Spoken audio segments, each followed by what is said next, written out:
Why did regulatory arbitrage lead to unsafe shadow banking? Imagine a world where financial institutions find clever ways to dodge rules designed to keep the system safe. That's what regulatory arbitrage is all about. It happens when banks and other financial firms exploit differences in regulations to cut costs or avoid restrictions. This practice played a big role in growing the shadow banking system, which includes non-bank entities that do bank-like things but aren't part of traditional banking rules. After the big financial crisis, governments made bank rules much stricter. They increased requirements for how much money banks had to keep in reserve and how they managed risks. These rules made banks safer but also more expensive to run. So, some financial activities moved outside the regular banking system to shadow banks that weren't held to the same standards. It was a way to avoid the higher costs and tighter rules, which is a classic case of regulatory arbitrage. Shadow banks, like finance companies, money market funds, and special investment vehicles, used short-term funding and complex financial tricks to lend money and manage credit. Unlike banks, they didn't have to keep as much money in reserve or follow the same rules.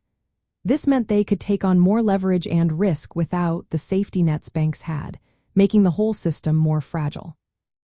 These shadow banking activities became very complicated and hard for regulators to see clearly.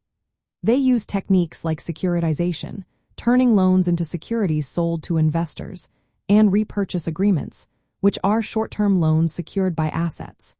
These methods made it difficult to understand how much risk was really involved and how interconnected these entities were. The lack of transparency meant risks could build up unnoticed. As regulations on banks tightened, shadow banking grew even faster. This created a cycle where risky activities shifted to less regulated firms, which then took on even more risk. The more the rules targeted banks, the more shadow banks expanded to fill the gap.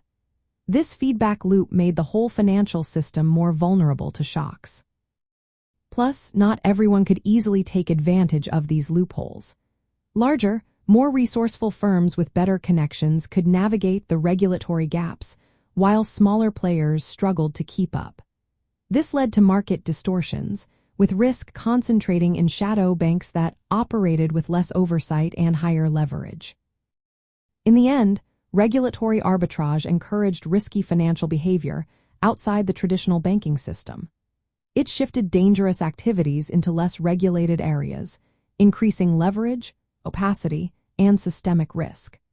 This pattern helped create vulnerabilities that contributed to financial instability.